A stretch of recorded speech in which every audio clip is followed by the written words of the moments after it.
Welcome back to the channel, you guys. Welcome back to Ironclad RC. I'm Big B. So we got the big 48 on the block. All right.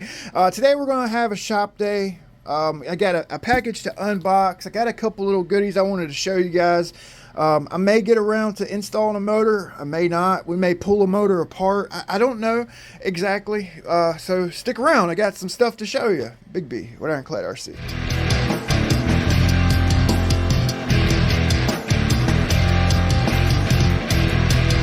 My last outing with the 48, we ran 12S for the first time, and I was actually running a motor that had a pre-existing issue, and we actually smoked the motor. Basically, it just kind of quit running during the run. We had to rescue it, and we figured out the motor went bad, right?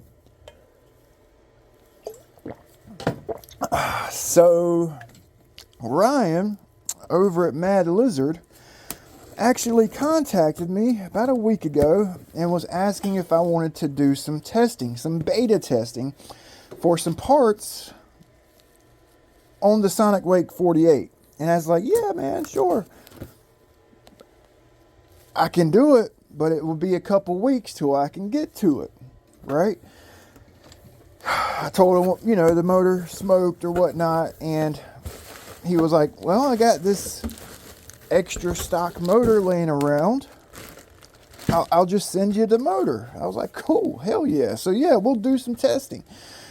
He actually upgraded his 950 to a 1250 4685 motor, and he just kind of had one laid around, so he sent it over with some parts that I'm about to show you. Okay, so Ryan, dude, I appreciate it, man, and I'm actually pretty excited to do this testing for you.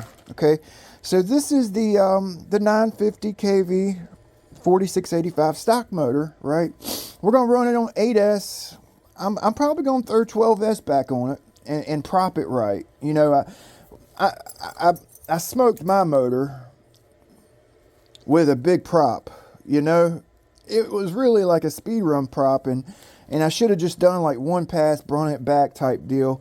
But we'll play around and see if this motor is 12S capable, or if it's strictly like an 8 and 10S motor, right? We got the Flyer 400 in here. So I actually, since we got this motor, I actually want to pull it apart and, you know, just take the back, or I guess the front end belt off, and compare this motor to this motor, right? I want to see if there's a color difference in the copper, right? So we got to solder up some connectors. Oh, check this out. So this is cool. This is something I could show you guys. This is a great tip, actually. So a lot of FE racers, the Namba guys, they actually use a piece of copper wire wrapped around the end of their wire, and then they tin it, right? Let me see if I got a bullet here. Yeah, these are 8s. Okay. So what that actually does, can you guys see that? You see how it's got that wrap? So what that actually does, you know, these 10 gauge wire, when you put it in your 8mm bullet or 6.5, there's always a little bit of play. You know, it don't completely fill up the cup, right? So they wrap that copper around it, tin it, and solder that into the bullet, just like you normally would. So what that does, like FE, you know, the racers, they're always pushing their, you know, push like for long periods of time, long run time. What is it, like 5 or 6 laps or something like that? So, you know, they got their propped up, running hot, trying to keep up with everybody, and stuff gets hot, right? So what this actually does, it fills in the gap, right? So if you get your hot wire, hot bullet or something, and it melts the solder, right? This should actually help keep the wire in place, so when it cools back down, it may not like desolder and start single phasing, you know? So this is a great tip for you guys, right? better contact, you know, almost not quite a mechanical contact, but you get a better current flow, I would imagine, right? And it has its benefits, you know. So like I said, we're just going to kind of have a shop day, maybe doing some talking. I don't know if the install is pretty simple, you know what I'm saying? So oh well, thank you, I needed that actually. So this is the main reason he sent this package. This is a prototype, okay, for the 48 here. It is a TFL adjustable stinger. This barrel, it's adjustable lengthwise, right? It allows you to basically bolt this stinger barrel and the adjuster here onto this adapter plate. The adapter plate basically screws right into the stock mounting screws, so you don't have to fill or drill holes in your hull. So I actually run his V1, his very first conversion plate, on my SonicWake V2. This was his very first version. He's since actually came out with a version very similar to this for the V2 and V1 SonicWake. You just basically bolt the barrel and the adjuster arm here onto this, and it bolts right onto the hull. Easy peasy, right? So basically, with this one, you do have to do some modifications. You'll actually need to either purchase a new L bracket for your rudder, make a new L bracket, or take a hacksaw to it and just cut this bracket right here in half, right? So that bracket right there will bolt right up to this, and then the TFL stinger barrel will get mounted on the adapter plate, right? Pretty trick, okay? So you could do it that way. You can cut this in half, run the stock rudder, or just put the barrel and the arm on here, use all 6 mounting screws, delete the stock rudder, and mount like a Speedmaster 6-inch Sport 40 or a 40 series rudder on here, right? So it gives you 2 different options, okay? So I have to order a new flex cable because the Stinger, it's longer than the stock flex cable, so you'll need a new flex cable once this comes out. I'm pretty sure the release date sometime this spring, maybe early summer, okay? So if you guys can hold out that long, right, go ahead and get you a 1/4 inch to 3/16 flex TFL Stinger, 1/4 inch, and the conversion, and you'll be set, right? So I'm excited about that. He's also come out with a beefier, a more ironclad turn fin arrangement, okay? So like I said, this is just prototypes here, but the actual turn fin bracket that mounts onto the boat, it's a lot beefier than the stock one, right? So this is, well, I don't have my caliper in here. Yeah, it's a lot beefier. This boat, it's a big boat, it's a heavy boat, and I think Proboat undersized the turn fin bracket and the turn fin thickness. I know why they did it. I get it. If you put a big, beefy, heavy-duty bracket on the boat flips, then something's got to give, right? So Proboat went with a lightweight turn fin and mount, so it bends and it don't like damage the hull. It'll bend or break before it breaks the hull, right? So this is a good option. I mean, I've actually broke a hull. That I'm speaking from experience, right? From my turn fin ripping out and putting pressure on this back corner and broke my hull. So I think this is a good option, right? It's a good option. It's a lot more heavy duty than the stock turn fin. It's about the same size and shape, just a little thicker material. I think it's ironclad, and I will definitely be putting this on the boat. I'm not worried about breaking this boat with the turn fin, because I'm constantly having to actually bend this back into place, right? It's just a little too thin for a boat this size. Okay, I'm running the 2-inch double trim tab set on this boat, and it does phenomenal, right? I just drilled an extra hole. Right, the stock hole is right here. I drilled a hole like right here so I could just basically mount it right up to the stock mounting area, and those work great on this thing.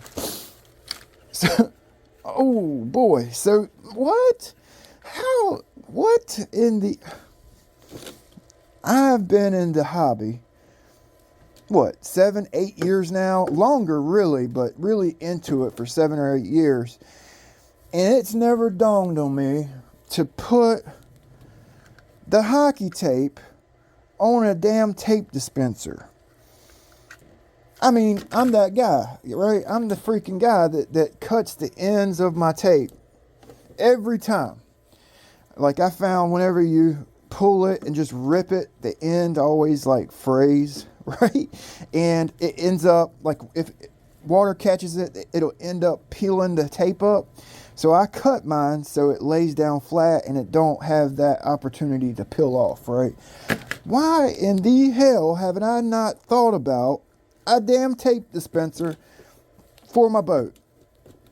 Ryan, you're a freaking genius, boy. You're a genius. Not even kidding.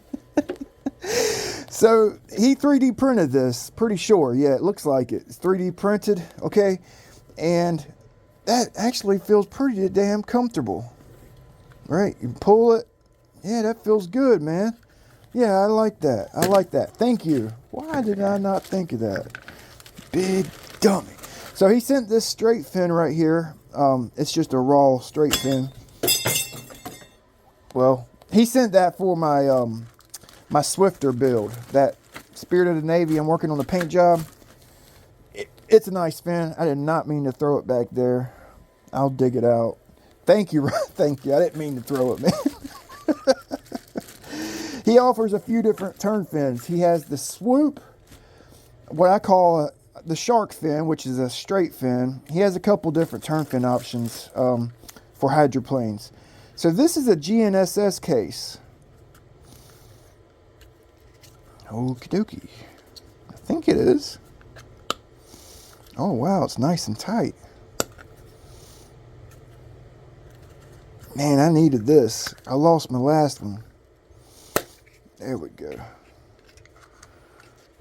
Okay.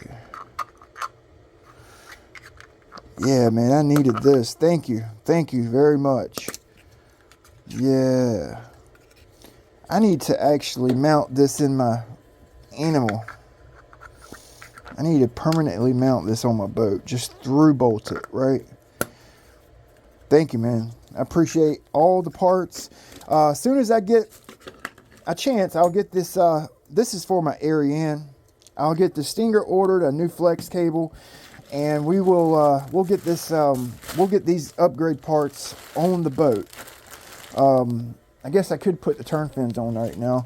But I wanted to show you guys this. Mino, the owner of the B57 MHZ out there, the Bulgarian cat, he actually uses this on some of his boats, and it's a, I'll try to find the link and I'll put it in the description. It's an Amazon seller, but it's actually the marine grade heat shrink, okay? And I figured I would use it whenever I install this motor right here. It's got the sealant, the adhesive sealant in here. When you heat it up, it like seals up your solder joint so it don't get like water to it, you know, so water don't get to the wires. Like, I've actually had wires that get like really bad corrosion. So this is going to be nice. Okay, I'll put a link in the description for this. Not an affiliate or anything, just trying to help you guys out. I also will be using this 3M double-sided tape. This is a 40 millimeter wide tape. Got a big roll of it. I found that when you order a larger quantity of something, you get it cheaper, right? So, like carbon fiber sheet. There's a seller on Amazon. You, like at Offshore Electrics, you get a piece of carbon fiber. It's like the size of these two battery trays right here, right? For $25, right? Amazon has a piece of carbon fiber. It's a 2 millimeter thick piece of carbon fiber, 500 millimeters by 600 millimeters for $100, right? So that will basically fit about 10 of the $20 pieces on there. So like hobby, when you're into hobby, like, and you buy just small amounts because you think you just need it like one time and you just get a little bit, it'll cost you more in the long run. So if you get more at one time, it'll be cheaper for you because you're going to use it. You're going to freaking use the stuff, right? Like the hockey tape. Instead of just buying like one roll of Proboat tape for $5, get a whole damn 10 pack for $25, right? It's just cheaper that way.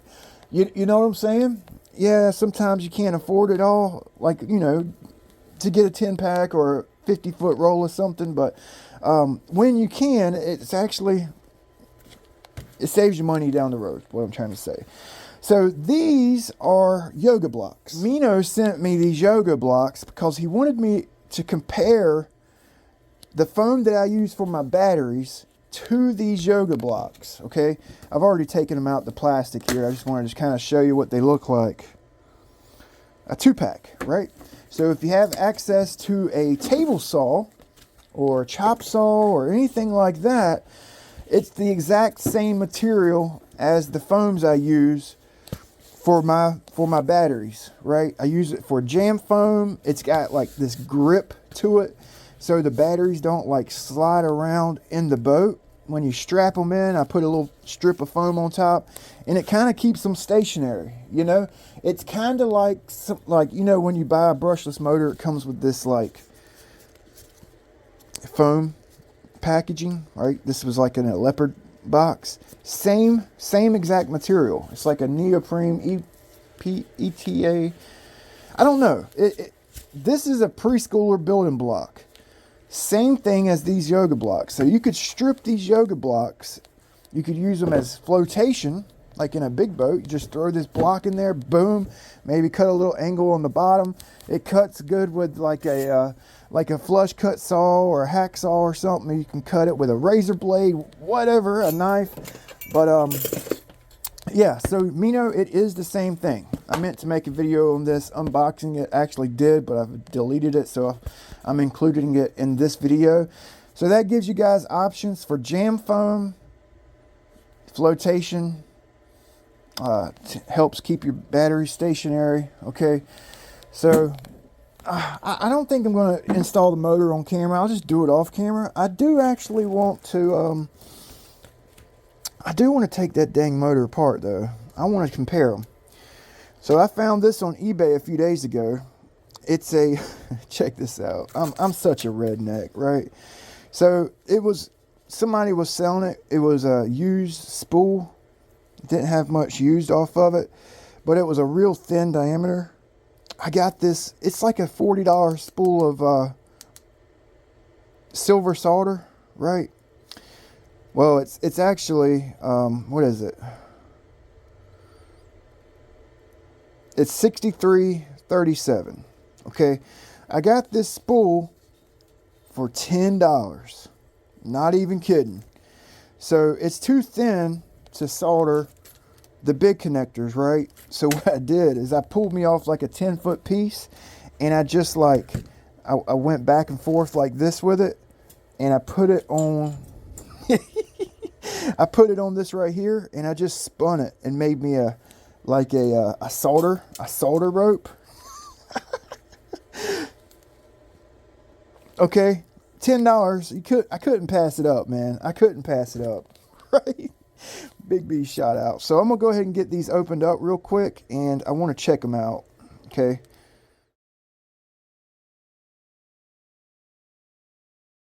This is my old motor, the one that has the jacket on it. You can see how dark the wires are. right? And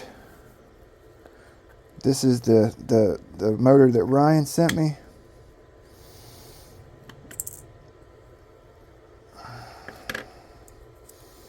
Okay, let me put this back on there. Wow, so actually, you know what? Ryan's actually looks darker. You see that? The wine, that's what I was thinking. They look dark, but they're not that dark, right? So this is the new motor from Ryan. This is the motor, my motor, the one that messed up. That is so weird. Look at it. It's like, actually Ryan's actually looks darker for some reason. It does. What? Oh man, hold up.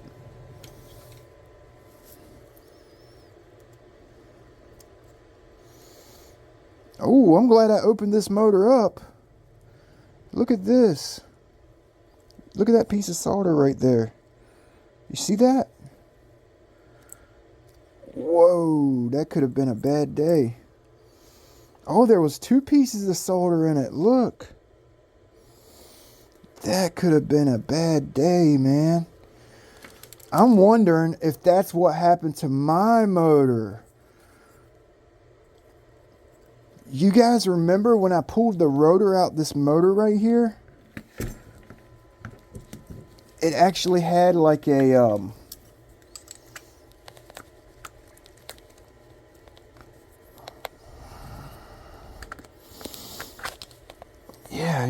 okay, so remember when I pulled this out, it looked like I had some like scarring on the magnet.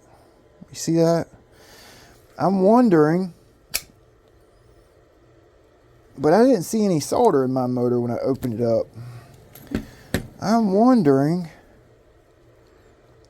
if maybe I melted some solder off that wire and a piece of solder went in my rotor. Oh wow, so this one right here actually feels, the magnet feels stronger than that magnet. Okay, yeah, okay. So that's finding this solder in this motor actually kind of scares me. So let's pull it out. Oh wow, so look at the difference in rotor. This one looks brand spanking new. Holy moly. Yep. So whenever I sunk this motor,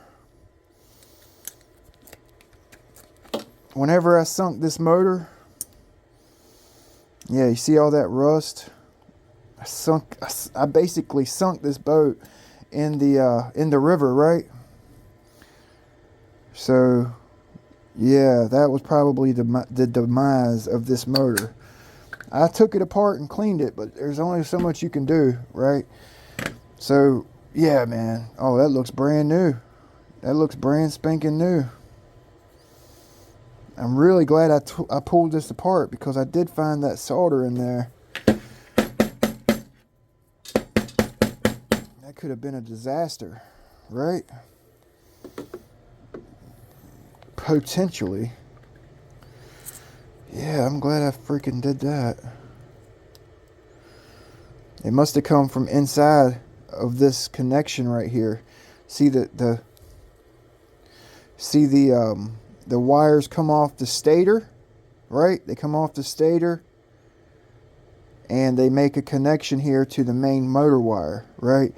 Sometimes if these get hot, or it could have just been a manufacturer, when they soldered it, they didn't like clean up their mess, right? The motor could have never even gotten hot enough to melt the solder. It could have just been from the manufacturer. You know, they didn't clean up the little tidbits there. So this makes me feel a lot better. Look at the inside of it.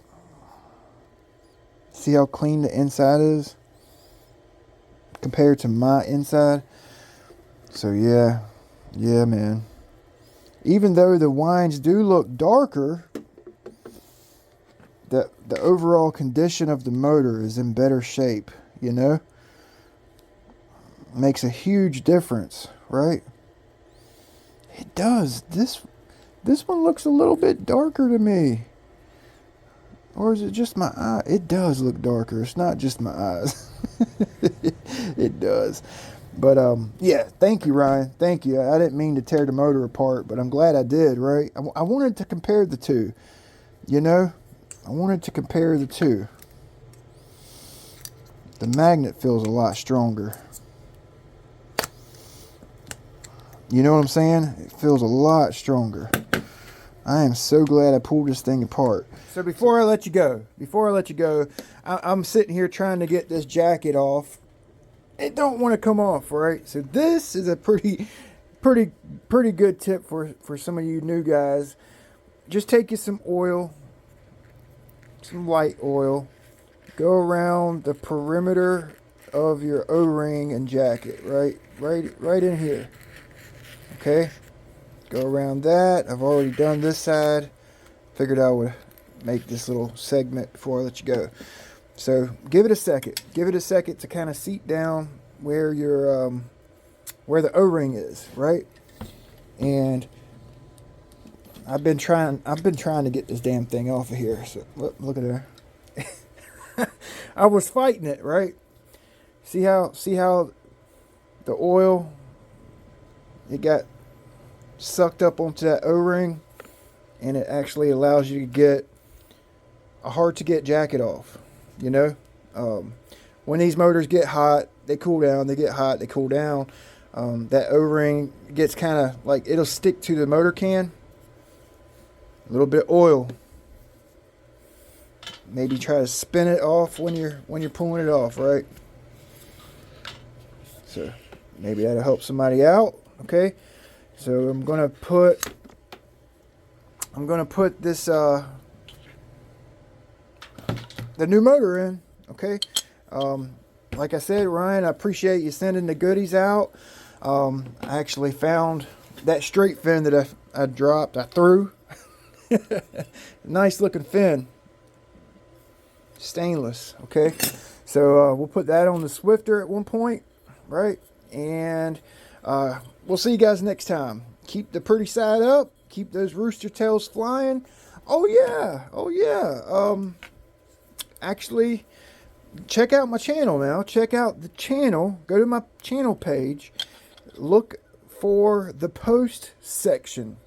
You can go to the post section and check out the Boat Gang's builds, right? You could post photos in the post section. If you have a tip for the Boat Gang, you got a question, or you just want to show off your boat or your fleet, check out the post section, post some pictures, comment in the post section, comment in the videos. That helps me, the channel, grow. And like, comment, and subscribe. We'll see you guys next time. Ryan, once again, I really appreciate the RC boat parts here. As soon as I get that stinger ordered, it comes in, we're gonna do the install. Okay, I may actually go ahead and put these on the boat, right, for this run. We'll see you next time. Thanks for watching.